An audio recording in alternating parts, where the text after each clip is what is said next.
Agora são 7h31. A participação do nosso colunista, cientista político e sociólogo Emir Sader. Olá, Emir, bom dia.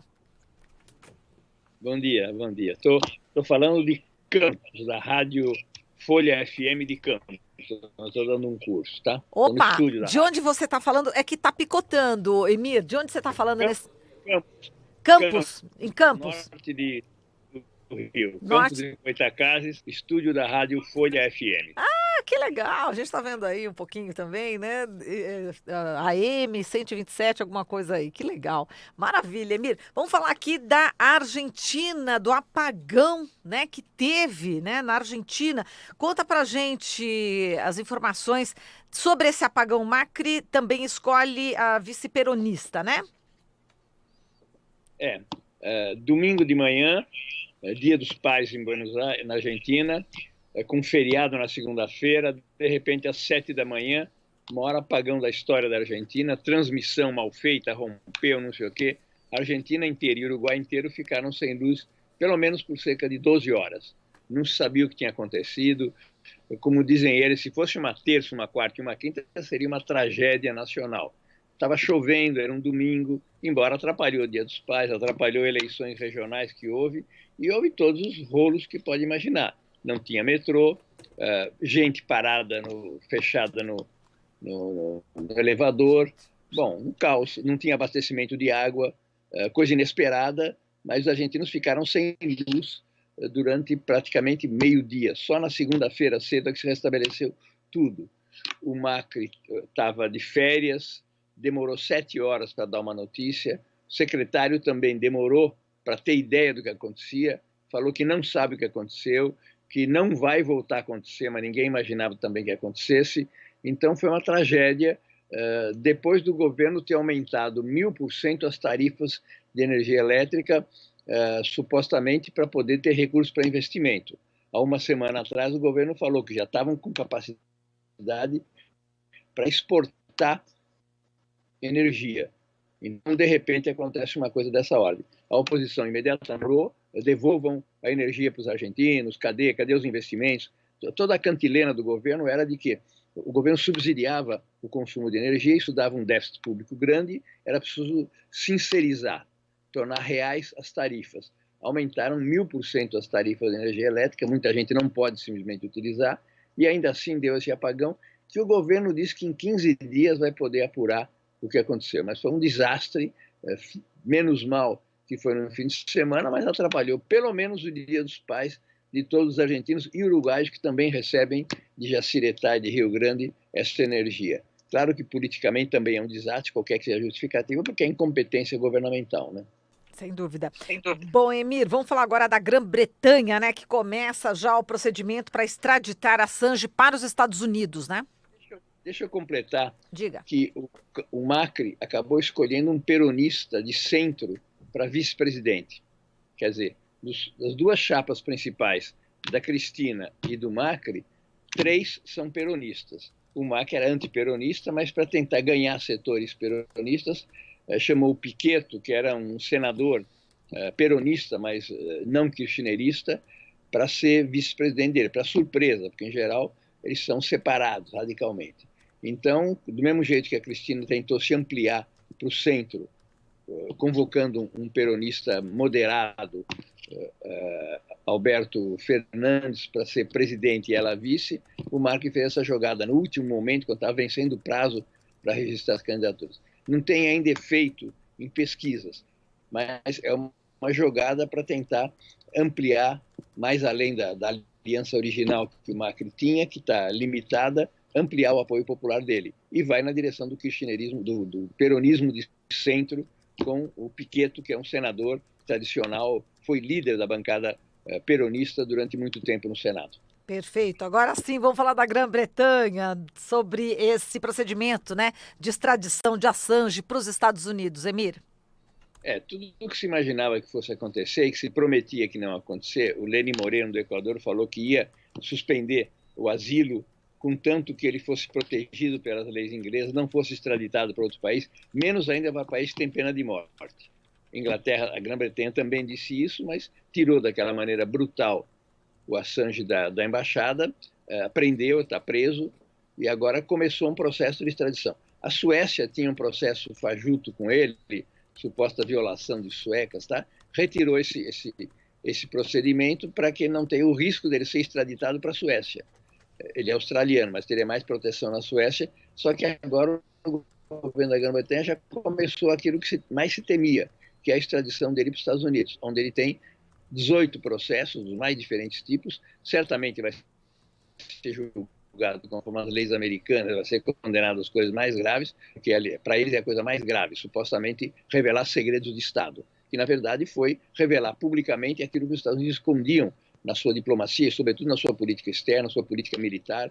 Então começou aquilo que pode demorar esse processo, mas tudo aquilo que se dizia que não ia acontecer, está acontecendo. Ele está numa dinâmica de ser entregue para o governo norte-americano. Ele está muito mal de saúde, ele não está podendo falar, teve que fazer um depoimento, mas acabou não comparecendo. Então é a tragédia de violação do direito de asilo, de liberdade de expressão, todas aquelas contribuições que o Assange deu, que agora estão sendo punidas por governos equatoriano primeiro, da Grã-Bretanha em segundo, e possivelmente os Estados Unidos. A campanha internacional continua, mas aparentemente o governo da Grã-Bretanha não dá nenhuma bola para isso, e começaram os procedimentos para enviá-lo para a justiça, entre aspas, norte-americana. Perfeito. Emir, a gente quer repercutir com você uma notícia que saiu aqui na Folha de São Paulo, no UOL, e eu vou ler para você, né? E queria que você comentasse, tudo bem? Seguinte, empresas contrataram disparos pró-Bolsonaro no WhatsApp, diz Espanhol. A informação aparece em gravações obtidas pela Folha. Dono de agência negou saber que se tratava de mensagens de campanha. Te dei aqui a manchete, a linha fina, mas vamos lá, olha lá. Durante a campanha eleitoral de 2018, empresas brasileiras contrataram uma agência de marketing na Espanha para fazer pelo WhatsApp disparos em massa de mensagens políticas a favor do então candidato a presidente Jair Bolsonaro. A informação, que aparece em gravações obtidas pela Folha, é do espanhol Luiz Novoa, dono da Envia WhatsApps. Nos áudios ele diz que empresas, açougues, lavadoras de carros e fábricas brasileiros compraram seu software para mandar mensagens em massa a favor de Bolsonaro. Além de obter o áudio, a Folha confirmou posteriormente detalhes da conversa. De acordo com Novoa, ele não sabia que seu software estava sendo usado para campanhas políticas no Brasil e só tomou conhecimento quando o WhatsApp cortou sob a alegação de mau uso as linhas telefônicas de sua empresa. O WhatsApp confirmou à Folha que cortou as linhas da empresa, dizendo o seguinte: não comentamos especificamente sobre as contas que foram banidas, mas enviamos uma notificação judicial para a empresa Envia WhatsApp. Né? Bom, como é que você recebe, né, essa notícia com essas informações aí que rolaram durante a campanha, hein, Emir? É a mesmíssima denúncia que a própria Folha de São Paulo fez durante o segundo turno. Quer dizer, deu o nome dos empresários que contribuíam, inclusive do Avan, que contribuíam para essa atitude ilegal. E durante o próprio processo eleitoral, o Tribunal Superior Eleitoral disse que estava tudo bem. Não sei como pode estar tudo bem se estava lá comprovado. É proibido, estava sendo feito maciçamente com robôs e se deu o nome dos empresários que davam o dinheiro e financiavam. Era totalmente ilegal. Durante o processo eleitoral, antes de ser presidente da República, antes de ter o resultado eleitoral, a Folha fez essa denúncia, o Tribunal Superior Eleitoral deixou passar. Está correndo um processo, muito lentamente, na própria UOL tem notícia, está correndo um processo contra o Bolsonaro por essas coisas. Só que agora ele é presidente da República, tem outras características da situação. Mas isso é só reiterar aquela denúncia expressa feita com nomes e sobrenomes e que o Tribunal Superior Eleitoral do Brasil, o Judiciário, por cumplicidade, deixou passar no momento em que era possível perfeitamente brecar o processo eleitoral por ilegalidades maciças e que viraram o resultado eleitoral. Vamos dizer que naquela segunda-feira o Haddad tinha passado o Bolsonaro no segundo turno, terminar a semana com ela não, que era a maior manifestação de rejeição do Bolsonaro feito pelas mulheres, quando de repente desataram o processo do WhatsApp, das fake news, com a tal da mamadeira, que a pesquisa seguinte deu 10 pontos a favor do Bolsonaro, e esse processo acabou sendo revertido nessa semana de maneira ilegal, com a complacência criminosa do Tribunal Superior Eleitoral e com o silêncio do Superior Tribunal Federal. Essa mesma denúncia, que naquele momento que era possível brecar, tomar medidas, não se tomaram medidas. Uma complacência na estratégia híbrida que levou, através de sucessivos golpes, a uma eleição ilegal do Bolsonaro como presidente da República.